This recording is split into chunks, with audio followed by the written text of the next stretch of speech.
पाकिस्तान की सियासत में ना अमेरिकनों को जानता है ना यूरोपियंस को जानता है जो मैं जानता हूं। उनके अपने मुल्कों में ये कोई तस्वर भी नहीं कर सकता, कोई सोच भी नहीं सकता कि एक आदमी जमानत पे हो, उसको पार्लियामेंट तो दूर की बात है, उसको चपड़ासी भी बना दे, या उन्होंने हमारा प्राइम मिनिस्टर बना दिया। तो तुम्हारा ख्याल है शहबाज शरीफ कि हम तुम्हारी कोई कमीशन मानेंगे? हम सिर्फ एक कमीशन मानेंगे, सुप्रीम कोर्ट के अंदर ओपन हेयरिंग हो, जिस तरह धांधली के ऊपर कमीशन बनी थी, ओपन हेयरिंग हो, मीडिया के सामने हो, ताकि सबको पता हो कि कितनी बड़ी साजिश हुई है पाकिस्तान से। मेरी कॉल की इंतजार करें। और मैं सिर्फ एक चीज चाहता हूं, कोई और चीज नहीं चाहता। मैं चाहता हूं कि जल्दी से जल्दी इलेक्शन अनाउंस किए जाएं। हम एक जमहूरी पार्टी है, हम जमहूरियत चाहते हैं, लेकिन हम कभी भी इस सिलेक्टेड इंपोर्टेड हुकूमत को कभी तस्लीम नहीं करेंगे। एक ही तरीका है, जिनसे भी गलती हो गई, एक ही तरीका है गलती ठीक करने का, फौरी इलेक्शन करवाओ। अस्सलाम वालेकुम नाज़रीन, प्रोग्राम एक्सपर्ट में आपके साथ नबीला सिंधु। पैनल का तारुफ करवा दूं। पैनल में आज शामिल होंगे ब्रिगेडियर रिटायर्ड हारिस नवाज साहब, air vice marshal retired Shahzad Chaudhry साहब, शमशाद अहमद खान साहब जो कि साबिक सफ़ीर रहे, और सेक्रेटरी वजारत ख़ारजा जस्टिस रिटायर्ड शाइख उस्मानी साहब। हम आज के प्रोग्राम में सबसे अहम पेशरफ्त पर बात करें तो आज वज़ीर आज़म की ज़ेर सदारत कौमी सलामती कमेटी का अहम इजलास हुआ, जिसमें वफाकी वज़रा और मुसल्लह अफ़वाज के सरबराहान ने शिरकत की। इजलास में वाशिंगटन में पाकिस्तानी सिफारतखाने को मौसूल होने वाले टेलीग्राम पर बहस की गई, जबकि मुबैना धमकियामेज़ मरास्ते के अहम किरदार साबिक सफ़ीर असद मजीद खान ने टेलीग्राम के मुदर्जात, सियाक़ो सबाक़ और मवाद से मुतल्लिक़ कमेटी को ब्रीफिंग दी। एलामिया के मुताबिक सिक्योरिटी एजेंसीज ने कमेटी को एक बार फिर बताया कि मरास्ते की तहकीकात की गई हैं, जिसमें किसी गैर मुल्की साजिश के सबूत नहीं मिले। एलामिया के मुताबिक मरास्ते के मुदर्जात, इस पर किए गए तज्ज़िये और सिक्योरिटी एजेंसीज के जायजे के बाद कमेटी इस नतीजे पर पहुंची कोई गैर मुल्की साजिश नहीं हुई। ताहम गुज़श्ता रोज़ साबिक़ वज़ीर आज़म इमरान खान ने मुबैना धमकी आमेज़ मरास्ते की तहकीकात के लिए जुडिशल कमीशन बनाने का मुतालबा करते हुए कहा कि सुप्रीम कोर्ट में खुली समाअत होनी चाहिए ताकि पता चले कि कितनी बड़ी साजिश हुई है। इसी मुनासबत से हम आज के पैनलिस्ट के सामने सवाल ये रखेंगे कि कौमी सलामती कमेटी का एलामिया जारी किया गया है, क्या गैर मुल्की साजिश का ये बयानिया जो अब तक साबिक़ वज़ीर आज़म इमरान खान की जानिब से दोहराया जा रहा था कमज़ोर पड़ गया है? शमशाद अहमद खान साहब, मैं आपसे इसका आगाज़ करूंगी। क्या ये बयानिया कमज़ोर पड़ जाएगा आज के एलामिया के बाद?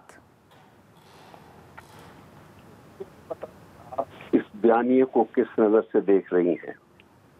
क्योंकि हर आदमी अपनी जहनियत के मुताबिक हर चीज़ को इंटरप्रेट करने की कोशिश करता है, और मैं चूँकि एक प्रैक्टिशनर हूँ, सिफारतकारी में मैंने काफ़ी साल गुजारे हैं, कई दिहाइयाँ गुजारी हैं, तो मैं इस सारे मसले को एक और मुख्तलिफ नज़र से देखता हूँ। और ये मैं पिछले कई हफ्तों से, जब से ये मसला शुरू हुआ था, उस वक्त से मैंने यही मौक़िफ़ अपनाया हुआ है और पब्लिक टेलीविज़न पर यही कहा है कि ये साजिश का जो लफ्ज़ इस्तेमाल किया गया है, इसका सबूत अगर मिल जाए तो फिर तो साजिश नहीं रहती। क्योंकि आलमी सतह पर आज तक जितनी भी साजिशें हुई हैं, मुझे कोई गिना दीजिए जहां साजिश हुई हो और उसके कुछ शवाहद मिल गए।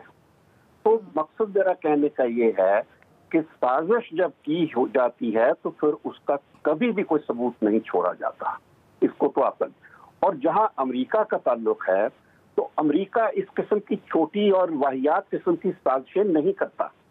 अमेरिका एक बड़ी ताकत है, और मैं आ रहा हूं असल मुद्दे की तरफ। अमेरिका बड़ी ताकत है और इसने मोनरो डॉक्ट्रिन से पहली जंग अजीम के बाद से एक अपनी पॉलिसी बना ली हुई है कि उसने जो खास स्फीयर्स ऑफ इन्फ्लुएंस है वहाँ अपनी मर्जी की हुक्मरानियत करनी है या कंट्रोल करना है।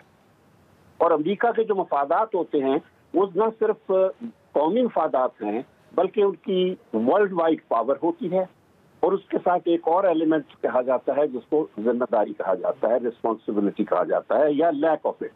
तो ये अमेरिका की पॉलिसियां हैं, उसकी एक ग्लोबल आउटरीच होती है, वो मर्जी का मालिक है, क्योंकि might always considered wrong has never been claimed so right as the Americans have been doing since the Second World War।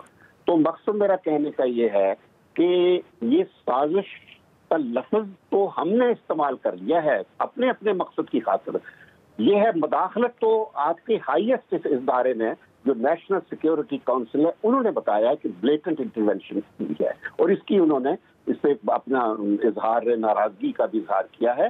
तो अमेरिका के हवाले से हमेशा इंटरवेंशन होती रही है और कभी भी ये बहुत अरसे से, जब से लियाकत अली खान को बुलाया था उन्होंने, वो भी एक खास हालात की वजह से, उसके बाद लियाकत अली खान से मांगा था कि तुम कोरियन जंग में फौज भेजो, उन्होंने इनकार किया और वो पाकिस्तान वापस आकर उनको कत्ल कर दिया गया। आपका क्या ख्याल है कि अमेरिका ने साजिश की थी? यही तो हमारा अलमिया है कि अमेरिका की नाराजगी या खुशी का तयन हमारे यहाँ होता है, यहाँ पर बैठे होते हैं साजिश करने वाले। साजिश अमेरिका नहीं करता, हम लोग करते हैं, खुद करते हैं साजिश, और वो पहले से उनको बता देते हैं तो वो उनकी ब्लेसिंग्स हो जाती है, उनकी पजीराई होती है, सपोर्ट होती है। तो लियाकत अली खान खत्म किया, उसके बाद आपको याद होगा को खत्म किया गया। तो भुट्टो से भी नाराजगी हुई थी, लेकिन अमेरिका नाराज तो जरूर था, मगर खत्म किसने किया? हमने खुद किया था। उसके बाद फिर ज़ियाउल हक ने अफगानिस्तान की जंग की आखिरी फेज पर अमेरिका की मर्जी के खिलाफ एक पॉलिसी बना ली थी, तो उसको भी खत्म कर दिया गया। उसको क्या अमेरिका ने खत्म किया? सारी दुनिया अमेरिका को ब्लेम करती है। हमें आदत पड़ गई है कि हर चीज का हम ब्लेम अमेरिका को डाल देते हैं। अमेरिका वो कर रहा है जो उसके मुफाद में है और वो करता रहेगा, वो चाहे साजिश हो या इंटरवेंशन हो या धमकी हो, कुछ भी हो। हमले, रजीम चेंज तो अब हमले करके भी होती है। इराक में देख लीजिए, लिबिया में देख लीजिए, हुस्नी मुबारक के साथ देखिए, मुर्सी जो था उसके साथ देखिए क्या हुआ। तो मकसद मेरा कहने का, हम एक नॉन इशू को हमने इशू बना दिया हुआ है। हमें खुद अपने गिरेबानों में झांकना है। जब ज़िया मरा है, उसके बाद तो जो इलेक्शन हुए थे उनमें तो ज़िया ने ऐसा यकीनी बना लिया था कि उसका जो जानशीन था कि वो प्राइम मिनिस्टर बनेगा। लेकिन अमेरिका से 2 assistant secretary of state Pakistan आए थे, रिचर्ड मर्फी और रिचर्ड आर्मिटेज। मैं उनको हमेशा 2 डिक्स कहा करता हूँ। वो पाकिस्तान आए थे सिर्फ बेनजीर भुट्टो को प्राइम मिनिस्टर बनवाने। तो हर दफा हर हुकूमत में उनका हाथ रहा है, हुकूमत के जाने में भी, हुकूमतों को लाने में भी हाथ रहा है। तो ये कहानी है बड़ी, बहुत ही गमगीन कहानी है, बहुत तकलीफ से कहानी है। तो और ये इस किस्म के बड़े बड़े इदारों में जब फैसले हो जाएं तो मैं नहीं समझता ये मुनासिब लगता है कि जिस तरह आपकी स्क्रीन पर बैठकर बातों को खाम-खामी की गुत्थियों में पड़े। ये हमारे और आपके लेवल की बातें नहीं है। मैं आज सिर्फ ये कहना चाहता हूँ कि हमारी नेशनल सिक्योरिटी काउंसिल ने फैसला दोबारा वही एंडोर्स कर दिया है और इसमें कोई इजाफे की गुंजाइश नहीं है और उनकी बात को तस्लीम करके ये सारे शोज बंद हो जाने चाहिए अगर आप अपने मुल्क की कोई इज्जत या डिग्निटी में बिल्कुल बस। शमशाद अहमद खान साहब, आपकी मौजूदगी का फ़ायदा उठाते हुए मैं अगर आपसे ये पूछूं, मैं कम अकल हूँ, नाकिस हूँ, मुझे नाकिस अकल है, मुझे एक चीज़ समझ में नहीं आ रही है कि ये साजिश और मुदाखलत में फ़र्क क्या है। थोड़ा सा अगर आप इसको ब्रीफ कर दें तो। मैं बता सकता, देखिए साजिश आलमी सतह पर कोई साजिश नहीं होती। मैंने पहले बता दिया था, शुरू ही मैंने इस बात से की थी कि जहाँ कहीं भी आलमी सतह पर साजिश होगी तो वो साजिश नहीं रहती अगर उसका कोई सबूत। तो आज तक दुनिया में ऐसी साजिश कभी कहीं हुई। हाँ, अलबत्ता जंगों के दौरान होता रहा है, वो फिर उसके लिए बड़े कमीशन बनते हैं यूनाइटेड नेशंस के, वो नेशनल लेवल पर नहीं होता। तो जहाँ इंटरवेंशन का है वो हर स्टेप पर, हर रोज इस्लामाबाद में इस वक्त भी हो रहा है। बाहर के मुल्कों के सफीर हमारे वजीरों के घर पे इस वक्त जो शायद खाना खाने या इफ्तारी करने आए होंगे वो भी इंटरवेंशन कर रहे हैं।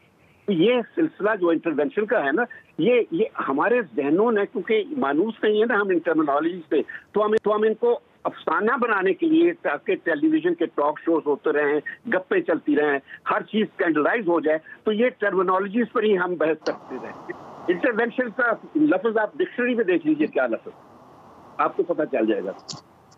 और ये बड़े पढ़े लिखे लोग बैठे हैं मेरे आपके सामने, air vice marshal Shahzad Chaudhry बैठे हैं, ब्रिगेडियर हारिस नवाज बैठे हैं, जस्टिस साहब बैठे हैं, इनसे पूछिए।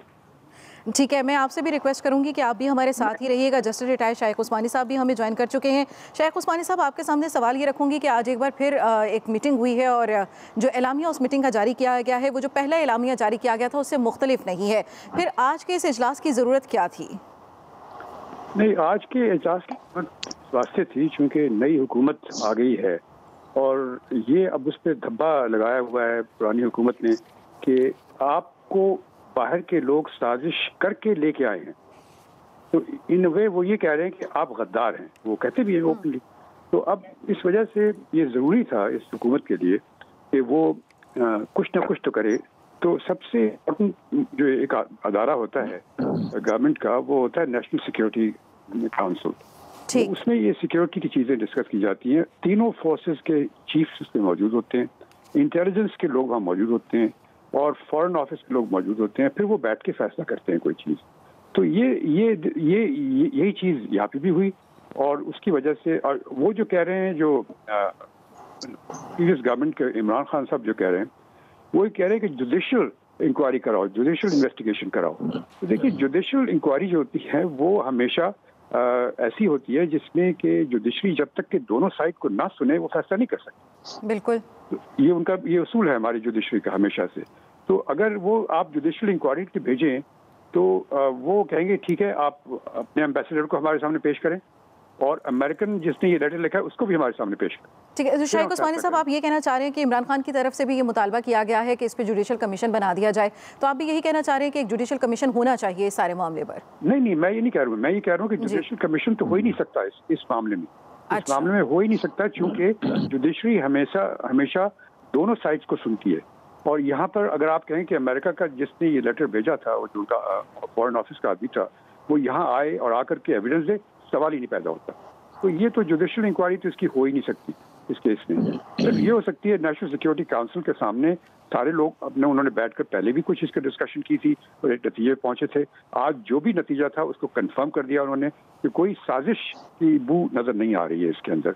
और साजिश ऐसी थोड़ी होती है कि एक लेटर लिख के साजिश होती है। जैसे अभी फॉरेन ऑफिस के अभी शमशाद साहब ने कहा है कि साजिश तो ऐसी चीज होती है जो पता भी नहीं चलती अब साजिश हो जाती है, कोई अनाउंस करके साजिश नहीं करता कभी।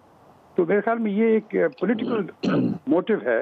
ये सारा जितना बयान ये बनाया गया है ये पॉलिटिकल मोटिव है। ठीक है, वो अनप्लेजेंटनेस तो होती है, खासतौर से बड़े मुल्क और छोटे मुल्क के अंदर।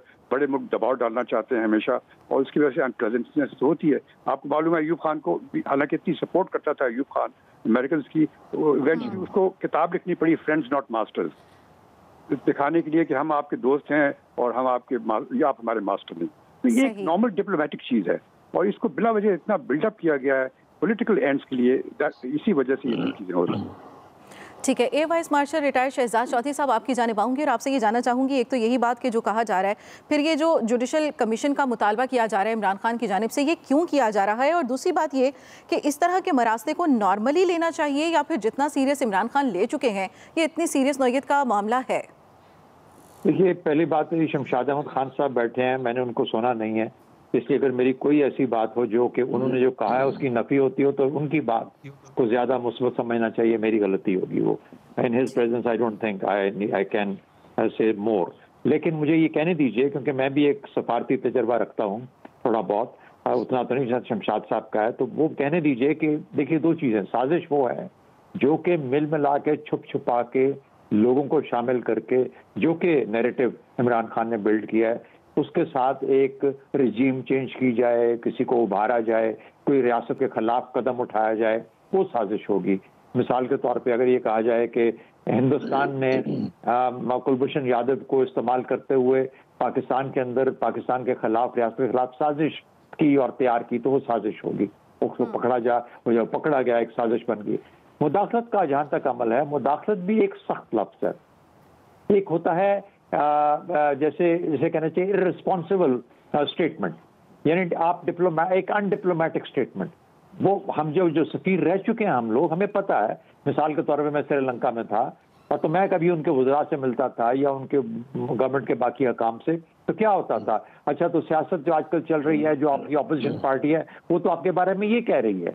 और वो कह सकते थे कि आप पाकिस्तान के होते हुए हमारी सियासत के अंदर क्यों मुदाखलत कर रहे हैं, आप क्यों हमें ये बता रहे हैं कि आपका जो यानी उस श्रीलंकन हुकूमत की जो अपोजिशन है वो तो ये बात कर रही है, तो इसका क्या होगा। यानी मेरा काम ये है कि मैं वहां से दोनों तरफ से एक रिव्यू लूं, एक पोजीशन लूं। दूसरी बात, एक और चीज ख्याल करने की है कि ये तीसरे चौथे लेवल का आदमी था, ये कोई उनका फॉरेन मिनिस्टर नहीं था, ये प्रेसिडेंट बाइडेन नहीं था, जो कि जो कोई बात कर रहा था। और फिर ये भी देखना है कि इस आदमी का, हमारे एम्बेसडर का, उसके साथ ताल्लुक कैसा रहा है। अगर फ्रैंक रिलेशनशिप है, एक फ्रेंडली रिलेशनशिप है, तो उस फ्रेंडली रिलेशनशिप में बहुत सारी चीजें हो जाती हैं। हम खुद करते रहते हैं, हमसे लोग आगे करते रहते हैं बाहर के बैठ के। पाकिस्तान और इंडिया के बारे में बातें करते रहेंगे कि अच्छा आपका क्या ख्याल है, इंडिया जो है, पाकिस्तान इंडिया के हालात आजकल कैसे हैं। हम कहें कि हमारे मामला में मुदाखलत क्यों कर रहे हो। जो डिप्लोमेटिक वर्ल्ड के अंदर दुनिया ऐसे चलती है। हाँ, ये दूसरी बात है कि as a prime minister, as an ambassador, as anybody, you can take umbrage to anything.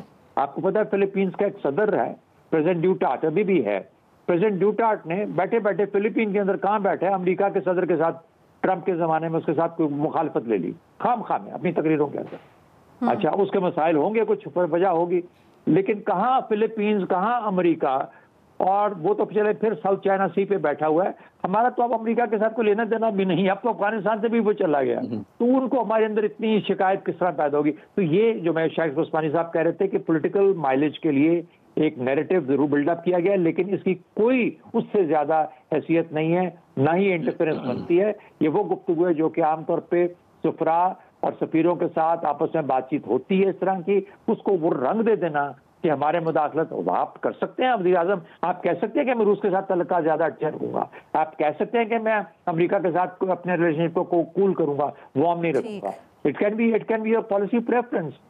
आप ये पैगाम लेके आप पाकिस्तानी के पास जा सकते हैं कि मैं अमेरिका से दूरी चाहता हूँ, रूस के करीब ही चाहता हूँ। ये आपकी फॉरेन पॉलिसी प्रेफरेंस होगी, लेकिन ये आपकी प्रेफरेंस होगी ना। प्रॉब्लम यह है लोग कितने उसके साथ मिलते हैं, 22 करोड़ अवाम के क्या इंटरेस्ट हैं, ये तमाम चीजों को फिर बाद में देखना पड़ेगा। लेकिन वो बात की बात है, आप एज अ प्रेफरेंस अपनी रख सकते हैं और you are within your right to give a demarche, आप दे सकते हैं। मुझे बड़ा गुस्सा चढ़ा, आपने हमारे मुल्क के बारे में बात की, आपने अदम एतमाद के बारे में बात की, आप कह सकते हैं अगर आपके सफीर ने अगर आपको ये चीजें कही हैं। तो ये अनफॉर्चुनेटली इरैशनली या मेरे हिसाब से थोड़ा सा एग्जैजरेटेडली इसको इन चीजों को बढ़ा दिया गया, इनकी कोई जगह बनती नहीं। ठीक है, मैं ब्रिगेडियर हारिस नवाज साहब का भी पॉइंट ऑफ व्यू लेना चाहूँगी। हारिस साहब, सारी की सारी जो इस वक्त पाकिस्तान तहरीक इंसाफ की जदोजहद है वो एक ख़त पर आकर टिक गई है और अब हम एलामिया देख रहे हैं। तो आपको लगता है कि ये जो बयानिया अभी तक चल रहा था वो कमज़ोर पड़ जाएगा इस पार्टी का लीडर को, और इस तहरीक को कितना नुकसान हो सकता है आज के इस एलामिया के बाद? नबीला, एक बात तो ये है कि जो पहले नेशनल सिक्योरिटी कमेटी ने एक एलामिया जारी किया था, ये एग्जैक्टली वही है, देयर इज नो डिफरेंस। और यही DGISPR ने भी यही बात की थी कि साजिश नहीं है, इंटरफेरेंस है, अनडिप्लोमेटिक लैंग्वेज है, और इसके ऊपर हम डिमार्चे का क्या वो एक फॉरेन ऑफिस ने लेटर लिख दिया। बात यह कि इमरान खान ने इसको बड़ा इंटेलिजेंटली बिल्ड किया, वी मस्ट अंडरस्टैंड, और उन्होंने इसको इतने हाई पे ले गए। कल कराची का जलसा, इस्लामाबाद का जलसा और लाहौर का जलसा आपके सामने है, किस तरीके से लोगों के रिस्पॉन्स, उन्होंने लोगों की नर्व्स को पकड़ा और उसको लेके चल पड़े। नंबर 2 बात यह है कि इसमें जो लेटर के अंदर आई एम श्योर कि असद मजीद आए हुए थे, एक्स एम्बेसडर US, उन्होंने सारी बात बताई होगी कि उन्होंने अगर इमरान खान का नाम लिया है जो foreign minister, x foreign minister कह रहे थे, उसके बाद कि जी अगर ये वोट ऑफ कॉन्फिडेंस कामयाब होता है तो हम सोचेंगे, नहीं होता तो इसके कॉन्सिक्वेंसेस होंगे। दीज आर लेटर जो ऑब्जेक्शनेबल है, जिसपे नेशनल सिक्योरिटी कमेटी ने कहा कि जी ये डिमार्चे लिखें और जाके कर दिया जाए। इसके बाद इस सिक्योरिटी जो आज की मीटिंग है, इसका कोई पर्पज नहीं था। अगर सबसे बेहतर बात ये थी कि पहले देखें उनका इमरान खान शोर जो मचा रहे हैं, ये कह रहे हैं कि मरियम नवाज ने, शहबाज शरीफ ने, सब ने ये कहा कि लेटर झूठ है, झूठ का पलंदा है, गलत है, लेटर जाली लेटर है, बिलावल भुट्टो ने कहा। ये तो उन्होंने प्रूव कर लिया जी कि लेटर ठीक है। आज भी ये बात होगी कि लेटर ठीक है। आई एम श्योर कि असद मजीद ने भी ये बात की होगी। जो लैंग्वेज इमरान खान के रिजीम चेंज की बात की, वो शायद अब ये डिबेटेबल है कि वहाँ क्या बात हुई है, इन्होंने किया। लेकिन बात यह कि अमेरिकन की इंटरफेरेंस तो हमेशा रही है ना, इसके अंदर मेरे को डाउट नहीं है। इस पर्टिकुलर केस में ISI ने जरूर इंक्वायरी की होगी, इंक्वायरी में, और उनकी रिपोर्ट है कि उसमें ये उस तरह की सादर नहीं थी। Then we have to believe कि what they have said, because उन्होंने बड़ी डिस्क्रीट प्रॉपर कॉम्प्रिहेंसिव इंक्वायरी हमारी एजेंसीज करती हैं। आगे अब डिपेंड ये करता है कि इसका हल क्या है। बात यह कि अगर पार्लियामेंट सिक्योरिटी कमेटी में जाते हैं, इसकी वो क्रेडिबिलिटी नहीं होगी। क्रेडिबिलिटी मैं इसलिए कहता हूँ कि अगर उसमें अपोजिशन के लोग भी बैठे होते हैं, PTI के और हुकूमत के पार्टी के होते और फॉरेन सेक्रेटरी आते, असद मजीद आते, आई वुड एग्री कि ठीक है, इसकी एक अहमियत है, सब ने बैठा डिक्लासिफाई किया, देख लिया। जब अगर हुकूमती जो ऑपोजिशन रिप्रेजेंटेशन नहीं है तो उसकी क्रेडिबिलिटी क्या होगी? उसकी जीरो क्रेडिबिलिटी होगी। ये एक इनको पहले सोचना चाहिए कि अगर पहले ये इसको कर लेते, जब इमरान खान ने बुलाया था, जब उस हुकूमत ने बुलाया था कि पार्लियामेंट सिक्योरिटी कमेटी में, तो वहाँ ही चले जाते और वहाँ इसको थ्रेश आउट कर लेते। अब जो बात की उस्मानी साहब जो कह रहे हैं कि वहाँ जुडिशियल इंक्वायरी कमीशन नहीं बन सकता, he has his own point of view. What I feel कि अगर फॉरेन उनके एम्बेसडर तो जाहिर उनका कोई भी फॉरेन जो रिप्रेजेंटेटिव नहीं आएंगे, बट इसमें पाकिस्तान के फॉरेन सेक्रेटरी हैं, इसमें पाकिस्तान के एक्स एम्बेसडर होंगे, इसमें लेटर होगा, तो इसमें कई और पाकिस्तान की सिक्योरिटी एजेंसी की अपने से इंक्वायरी होगी, इसमें काफ़ी चीज़ें क्लियर होगी, फिर नैरेटिव को फ़र्क पड़ेगा। अगर इस स्टेज के ऊपर इमरान के नैरेटिव को कोई फ़र्क नहीं पड़ेगा, this what is my personal analysis. I think Shamshad साहब बाकी जो टीम है there better, no much better, तो वो इस पर कमेंट कर सकते हैं। ठीक है, मैं शमशाद साहब आपकी जानिब भी एक बार फिर आऊँगी। आपसे ये जानना चाहूँगी कि अब जो मामला हो गया है, आपको लगता है कि हुकूमत को इस मामले को यहीं पर ख़त्म कर देना चाहिए या इस पर मज़ीद भी आगे कोई कार्रवाई होनी चाहिए? और साथ ही साथ अगर हम पाकिस्तान की मुल्की सियासत से हटकर इसको देखते हैं तो इस तरह की बातों का, इस तरह के मरासलों का और इस तरह के बयानात का फिर जो हमारे सिफारती ताल्लुकात हैं उनके ऊपर कितना असर पड़ता है? मैंने पहले अर्ज किया था कि मैंने कुछ तकरीबन 3 दिहाइयां गुजारी हैं सिफारतकारी में। ये पहला वाकया नहीं है। इंटरवेंशन तो एक मामूल का काम है और बिलखसूस अमरीका की जानिब से, और तकरीबन हर वक्त हो रही होती है इंटरवेंशन जो है, इस्लामाबाद में भी, वाशिंगटन में भी। किसी न किसी मौजू पर, किसी न किसी सब्जेक्ट पर हमें बताया जा रहा होता है कि ये आप लोग ये करें, ये ना करें, ये करें, ये ना करें।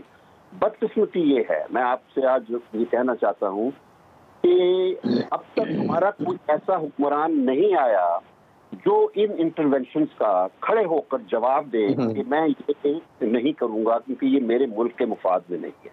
ये पहली दफ़ा एक लीडरशिप मिली है इस मुल्क को जिसने खड़े होकर ये कहा कि मैं अब आपकी जंगें नहीं लड़ूंगा, मैं अब आपकी मर्जी करूँगा, मैं जो मेरे मुल्क के मुफाद में है मैं सिर्फ वो करूँगा। ये पोजीशन उसने ली है और इसी वजह से ये जो मरासले की बात आप लोग कर रहे हैं ना, देखिए national security council is the highest national security body in the country. जो उन्होंने फरमा दिया that is the final word, कोई बंदा भी इसको क्वेश्चन नहीं कर सकता। मैं सिर्फ ये कहना चाहता हूँ कि इन्होंने इस कमेटी में ये तस्लीम किया जा चुका है कि ये ब्लेटेंट इंटरवेंशन हुई है, और ब्लेटेंट इंटरवेंशन के मानी आप मर्जी से भी लेना चाहें, इमरान खान को ये महसूस हुआ है कि वो उन्होंने मैसेज कन्वे किया है कि get rid of Imran Khan, otherwise हमसे बुरा कोई नहीं होगा। ये पहली दफा नहीं, मुझे बहुत दफा ये धमकियां मिल चुकी हैं। जब न्यूक्लियर धमाके करने थे, नवाज शरीफ को भी इसी तरह की फोन आया करते थे कि अगर टेस्ट किए तो हमसे बुरा कोई नहीं होगा, इंडिया गंदा बच्चा है, तुमने गंदे बच्चा नहीं बनना। लेकिन ये है कि उस वक्त हम लोगों ने वो सारा प्रेशर एब्जॉर्ब किया और हमने वो किया जो अपने मुफाद में था। उसके बाद फिर अमेरिका ने हमें खुद कहा कि अगर हम करना होता तो हमने जो कुछ भी वही करते जो तुम लोगों ने किया। बदकिस्मती ये है कि हमारे हुक्मरानों ने आज तक अमेरिका के सामने खड़े होकर ये नहीं कहा कि हम ये नहीं करेंगे। ये इमरान खान ने इस वक्त एक पोजीशन ले ली हुई है और जिसकी वजह से ये कहा गया कि अगर इमरान खान रहा तो फिर हमसे बुरा कोई नहीं होगा, अगर ना रहा तो फिर हम आपको माफ कर देंगे।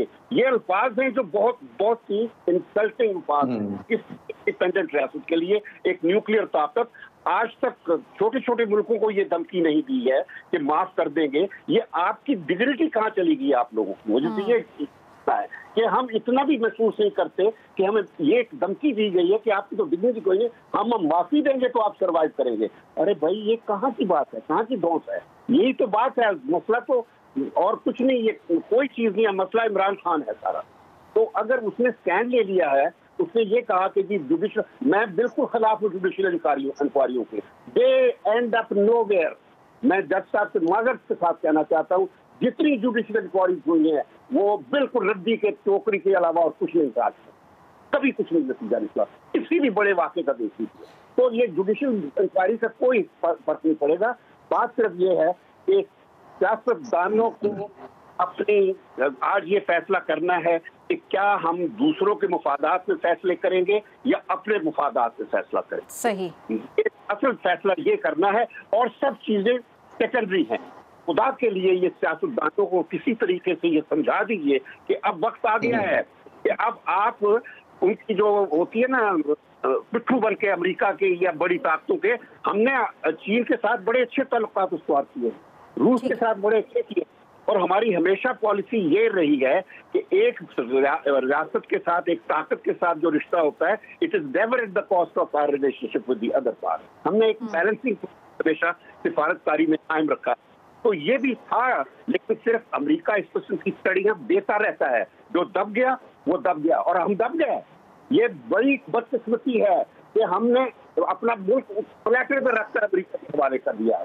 मुझे बहुत अफसोस है, मुझे इतना अफसोस उस वक्त नहीं हुआ था जब 16 दिसंबर को 2 लाख हुआ था मुल्क। जो अब हुआ है ये वाकई पाकिस्तान को, एक पूरी एक न्यूक्लियर ताकत को किसी और ताकत के हवाले कर दिया।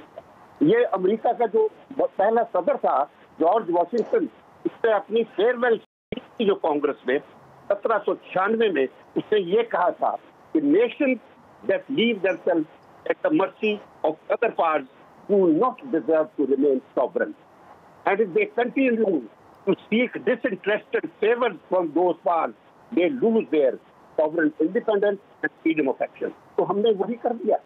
अब हम सवाए अमेरिका की मर्जी के और क्या करेंगे, मुझे बताइए। ठीक, और इस वक्त की और अशद ज़रूरत भी यही है कि पाकिस्तान के मफाद के लिए सोचा जाए। साबिक सफ़ीर शमशाद अहमद खान साहब, आपने एक्सपर्ट के लिए अपना वक्त निकाला, बहुत शुक्रिया। बाकी तमाम पैनलिस्ट हमारे साथ मौजूद है। ब्रेक लेंगे और ब्रेक के बाद दोबारा आगे बढ़ेंगे, साथ रहिएगा। वेलकम बैक नाज़रीन। पाकिस्तान के सबसे बड़े सूबे में आईनी डेडलॉक बरकरार है और 21 दिन से पूरा सूबा हुकूमत के बगैर चल रहा है। आज लाहौर हाई कोर्ट ने हमजा शहबाज की दरख्वास्त पर रिमार्क्स दिए कि कानूनी तौर पर गवर्नर पंजाब हल्फ लेने से इनकार नहीं कर सकते, उन्हें आइन का कोई एहतराम नहीं। अदालत ने सदर मुमलिकत को हुक्म दिया कि 24 घंटों में वज़ीर आला पंजाब से हल्फ लेने के लिए नुमाइंदा मुकर्रर करें। ताहम एडवोकेट जनरल का मौक़िफ़ है कि अदालत सदर और गवर्नर को हिदायत नहीं कर सकती, फैसला चैलेंज किया जाएगा। इसी से मुतालिक एक्सपर्ट्स के सामने सवाल ये रखेंगे कि पंजाब का आइनी डेडलॉक तसादुम की कैफियत कैसे ख़त्म होगी। और प्रोग्राम के इस हिस्से में हामिद खान अल-मशरकी साहब भी हमें ज्वाइन कर चुके हैं। ब्रिगेडियर साहब, पहले मैं आपके पास आऊँगी और हम काफ़ी दिनों से ये बात करें कि ये तसादुम की, डेडलॉक की कैफियत है जो पूरा सूबा इस वक्त है बर्दाश्त कर रहा है, कि कब तक चलेगी कैफियत?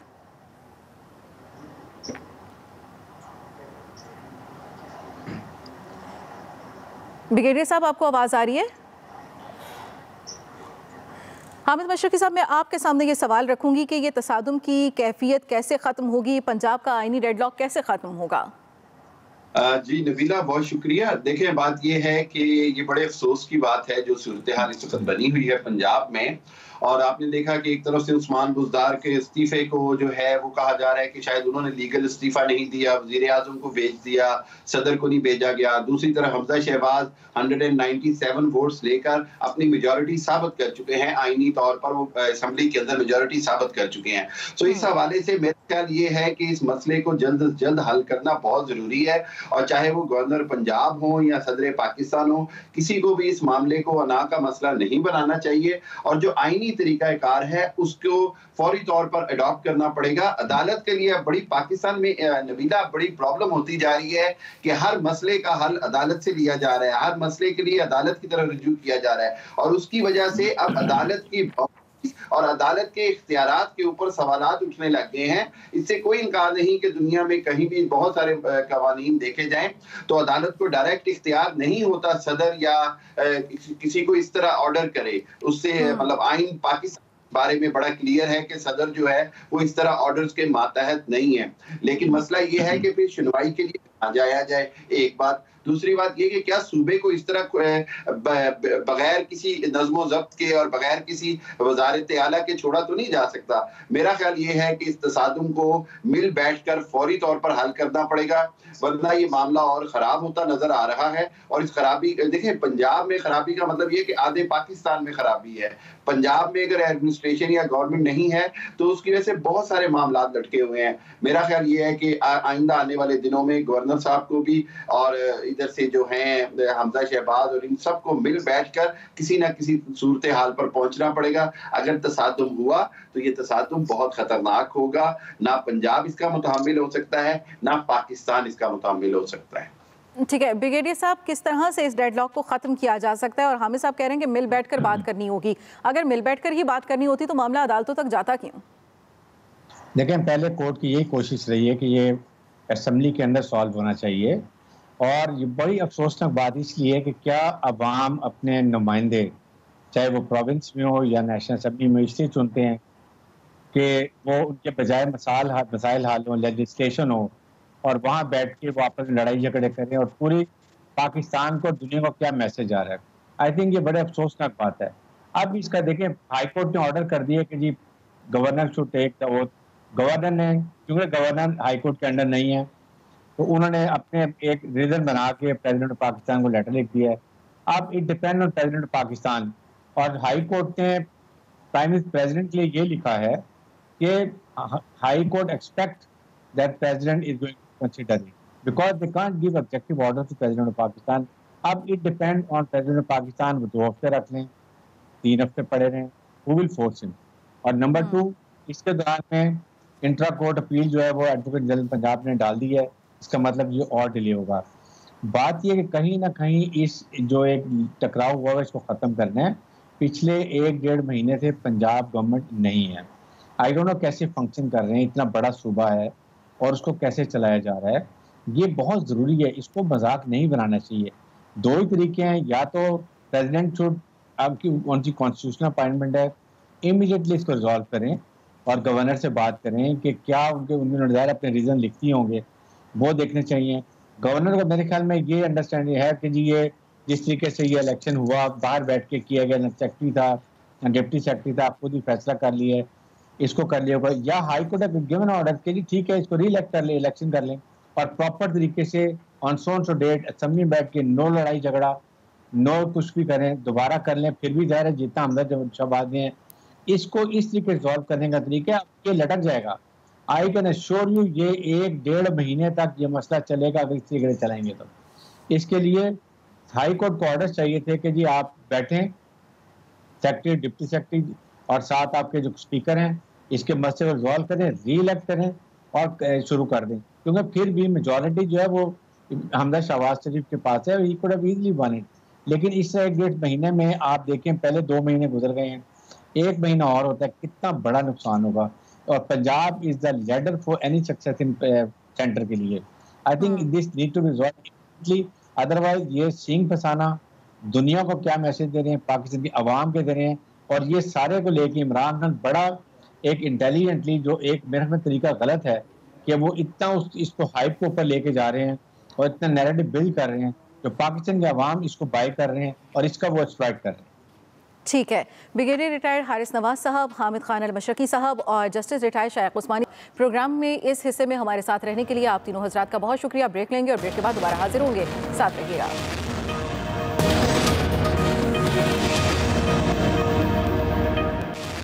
वेलकम बैक नाज़रीन। माह मुक़द्दस की बात की जाए तो माह मुक़द्दस में सदक़ात और खैरात का अजर कई गुना बढ़ जाता है, और रमज़ानुल मुबारक में हर शख्स की कोशिश होती है अल्लाह ताला की खुशनुदी के लिए कार्य खैर के कामों में बढ़ चढ़ कर हिस्सा लें, और ये कोशिश होती है कि अतियात और ज़कात मुस्तहिक़ लोगों तक पहुँचे।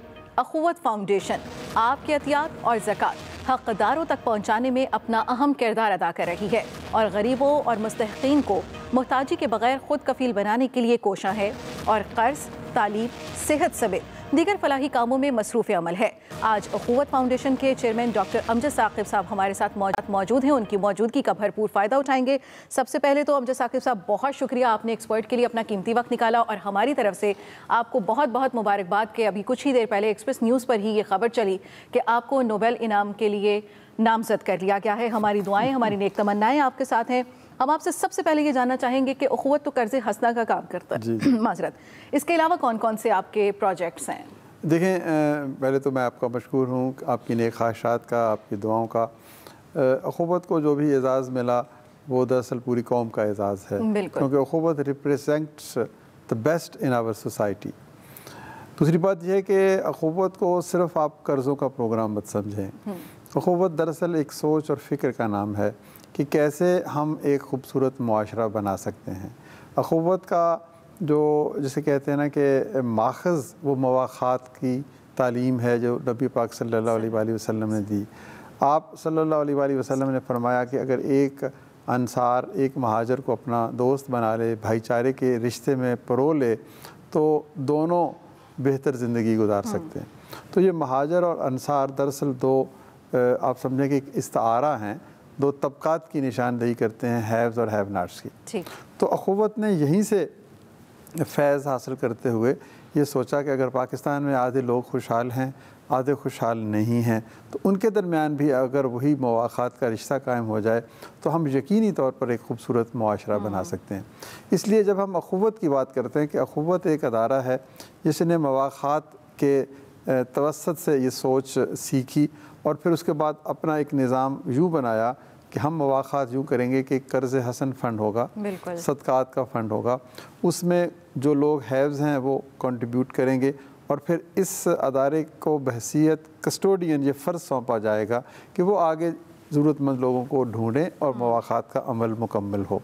तो इस एतबार से जो पहला कदम था वो कर्ज़ हसन था, छोटे कर्ज़े दिए और उसमें आपने देखा कि अल्लाह ताला ने कितनी बरकत डाली कि चंद हज़ार से जो काम शुरू हुआ वो 162 अरब तक पहुंच गया।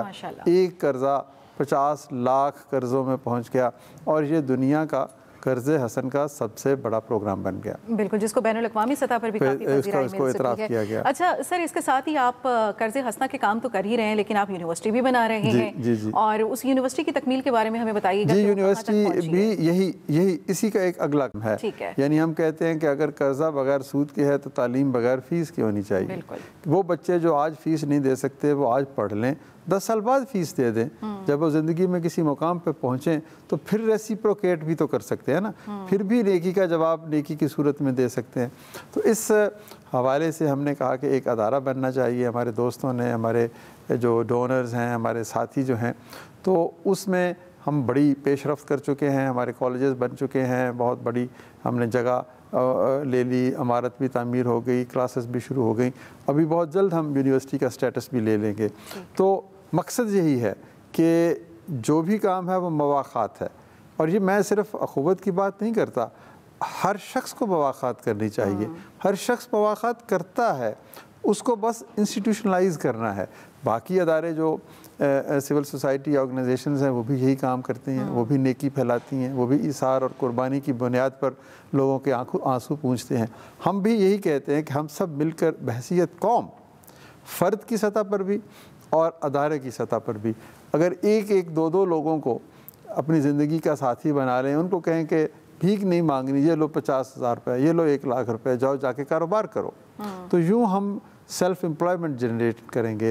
यूँ हम भिखारियों की वजह से, आज देखें हर तरफ भिखारियों की एक फ़ौज ज़फ़र मौज नज़र आती है, तो उनकी बजाय इज़्ज़त नफ्स रखने वाला एक मुआशरा कायम करेंगे। तो कर्ज़ हसन, उसके बाद फिर तालीम, उसके बाद फिर हमने कहा कि एक क्लोज बैंक, एक हम वो आउट ऑफ बॉक्स सोल्यूशंस ढूंढते हैं कि आपकी अलमारी में, कबर्ड में, मेरी वार्डरोब में 10, 20, 30, 40 सूट शायद पड़े हुए हों, तो उनमें से जो मुझे अच्छे नहीं लगते या छोटे हो गए हैं, रंग ख़राब हो गया, वो वहाँ क्यों पड़े हुए हैं, वो भी तो एक हमने ज़ख़ीरा किए हुए हैं, वो हमें दे दें, हम उनको खूबसूरत बनाएंगे, पैक करेंगे, धोएंगे। 30 लाख जोड़े हमने लोगों से लेके उन लोगों तक पहुँचाए जिनके लिए उनका पुराने कपड़े थे, उनके वो नए कपड़े बन गए, उनके लिए वो एक नया एक तोहफ़ा बन गया। तो ये एक है। फिर हमने एक और तरह से जो एक्सट्रीमली मार्जिनलाइज्ड लोग हैं, जिनको हम रहम की निगाह से भी देखते हैं और नफ़रत की निगाह से भी देखते हैं, ट्रांसजेंडर्स, कितने खूबसूरत लोग हैं। अगर आप इनके पास बैठे, इनकी गुफ्तगू सुने, इनकी छोटी छोटी ख्वाहिशें सुने, इनकी बातें सुने, तो वो एक अजीब तरह की कैफियत में ले आते हैं, लेकिन हम उनके साथ सलूक अच्छा नहीं करते। तो उनको भी हमने, उनकी बहबूदी के लिए भी एक बहुत बड़ा प्रोग्राम हम चला रहे हैं। तो सेहत के हवाले से भी कुछ छोटे छोटे प्रोग्राम हैं, लेकिन बुनियाद यही है कि हमने इस मुल्क में, इस समाज और मुआशरे में मवाख़ात की खुशबू फैलानी।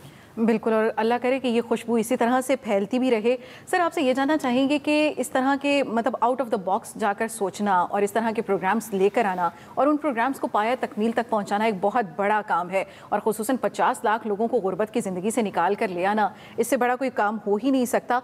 मुस्तहिक लोग आपसे खुद रब्ता करते हैं, आपकी कोई टीम है, कोई मैकेनिज़्म है कि आप उन लोगों को खुद ढूंढते हैं? जी देखिए, हम तकरीबन पाकिस्तान के 400 शहरों में काम कर रहे हैं, हर सूबे में काम कर रहे हैं, गिलगित बल्तिस्तान की बुलंदियों से लेके बहरा अरब के साहल तक। तो वहाँ पर हमारे 800 के लगभग दफातर हैं, वहाँ पर हमारा अमला बैठता है। वो उन इलाकों में जाते हैं जहाँ कम आमदनी वाले लोग रहते हैं और उनको इस तरफ माइल करते हैं कि अगर आपको कारोबार करना है तो आप हमसे कर्ज़ा ले सकते हैं। फिर हमारे जिन अफराद ने जिन्होंने हमसे कर्ज़ा लिया वो भी तो जाके दूसरों को बताते हैं कि मुझे इस मवाक़ात के बहते हुए दरिया से मैंने प्यास बुझाई, तुम भी जा सकते हो। तो ये एक इस तरीके से निज़ाम बन गया कि जिससे लोगों को इसके बारे में पता चलता है और अब आपके तवस्सुत से देने वालों को पता चलेगा।